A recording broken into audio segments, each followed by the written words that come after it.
सही कहा है किसी ने, चिंता और चिता में सिर्फ एक बिंदु का फर्क होता है।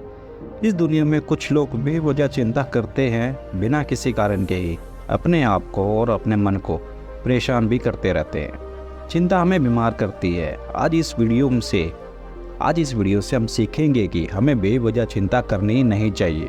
तो चलिए इस प्रेरणादायक सफ़र को शुरू करते हैं। एक गांव में एक किसान रहता था जिसे एक बहुत ही बुरी आदत लग चुकी थी, और वह आदत थी बेवजह चिंता करने की। वो हर समय किसी न किसी चीज़ की चिंता करता ही रहता था। वो हर समय सोचता रहता कि कहीं मेरे साथ कुछ गलत ना हो जाए, जबकि उसकी ज़िंदगी में अभी तक सब कुछ ठीक ठाक चल रहा था। उसके पास एक खेत था जिसमें अच्छी खासी फसल हो जाती थी। खेती करने के लिए 2 बैल थी और एक अच्छा घर था। एक पत्नी और 2 बच्चे थे, लेकिन फिर भी वह किसी न किसी अनहोनी के बारे में सोचकर बेवजह चिंता करता रहता था। कभी सोचता कि अगर मेरी फसल में कीड़े लग गए तो क्या होगा, अगर आवारा पशुओं ने मेरी फसल को बर्बाद कर दिया तो क्या होगा, अगर सूखा पड़ गया तो, या ज़्यादा बारिश हो गई तो मेरी फसल खराब हो जाएगी। ऐसे ही वो भविष्य की अन्य बातों के बारे में सोचकर बेवजह चिंता में डूबा रहा था।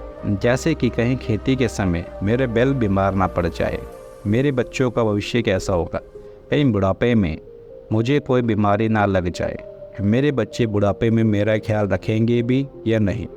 अपनी इस लगातार बेमतलब की चिंता करने की आदत की वजह से वो हताश और परेशान होने लगता था, और अब उसका किसी भी काम में मन भी नहीं लगता था। उसकी पत्नी ने भी इस बात का अनुभव किया कि उसे बिना मतलब चिंता करने की आदत पड़ चुकी है। उसने उसे कई बार समझाने की कोशिश भी की, तुम बेवजह चिंता करना छोड़ क्यों नहीं देते, लेकिन उसके समझाने का कोई असर नहीं पड़ता था। उसे पता चला कि नगर में एक महात्मा आए हैं जिनके पास सारी समस्याओं का हल है। फिर एक दिन किसान और उसकी पत्नी बौद्ध भिक्षु के आश्रम में पहुंची, और बौद्ध भिक्षु बहुत ही बुद्धिमान और ज्ञानी व्यक्ति थे। किसान और उसकी पत्नी अपनी सारी समस्या बौद्ध भिक्षु के सामने रख दी। किसान ने कहा, महात्मा, मैं हर समय किसी न किसी बात की चिंता करता रहता हूँ।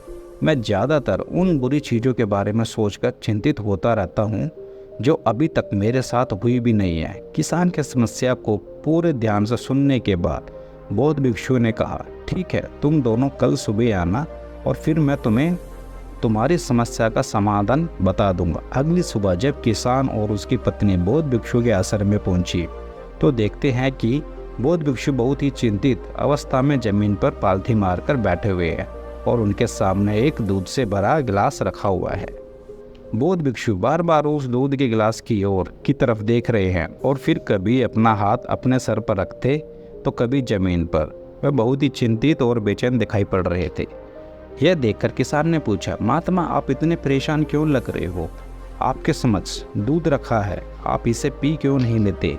महात्मा बोले, मुझे चिंता हो रही है कि कहीं इस दूध को बिल्ली ना पी जाए, या फिर मैं कहीं जाऊं तो क्या पता ये दूध कहीं गिर ना जाए। मैं दूध को पीना तो चाहता हूं, लेकिन मेरा अभी मन नहीं है।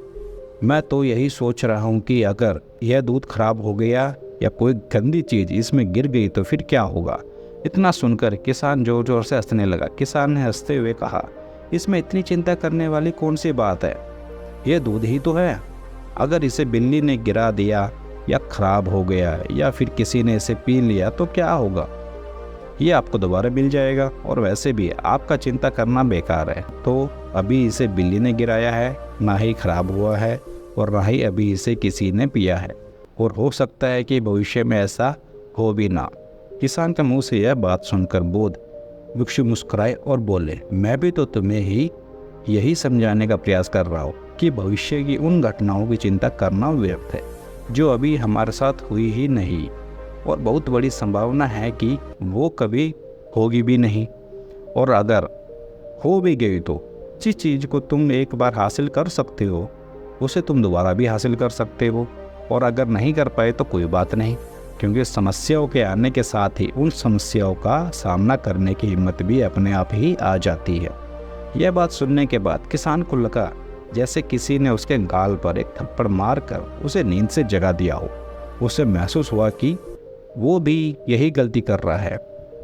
वो भी तो भविष्य की उन घटनाओं के बारे में सोचकर चिंतित हो रहा था जो अभी तक घटी ही नहीं। और शायद कभी घटेगी भी नहीं। वो किसान बौद्ध भिक्षु के चरणों में गिरा और कहने लगा, इतनी आसानी सी बात, मुझे मेरी गलती का एहसास करवाने के लिए आपका बहुत बहुत धन्यवाद। और मैं आज से पूरा प्रयास करूंगा कि मैं बेवजह चिंता करना बंद कर दूंगा। जापान में एक लोकप्रिय कहावत है, अगर तुम चल रहे हो तो सिर्फ चलो, अगर तुम खा रहे हो तो सिर्फ खाओ, लेकिन एक समय में सिर्फ एक ही काम करो, चिंता ना करो। इस लोकप्रिय कहावत के अर्थ ने मुझे हैरान कर दिया था, और सच कहूँ तो मुझे ऐसा लगता है कि कहावत के अर्थ में ही वो राज छुपा है, जिसे अगर किसी ने अच्छे से समझ लिया और अपने जीवन में उतार लिया तो वो चिंता के बंधन से ही हमेशा हमेशा के लिए मुक्त हो जाएगा। इस कहावत के अर्थ के बारे में हम आगे बात करेंगे, लेकिन इससे पहले देखते हैं कि हमारे दिमाग में किस तरह के विचार ज़्यादा चल रहे होते हैं। पहला, क्या मैंने ये काम सही से किया? दूसरा, क्या मैं इसे और बेहतर कर सकता था? तीसरा, इसका परिणाम क्या होगा? और चौथा, लोग मेरे और मेरे काम के बारे में क्या सोच रहे होंगे?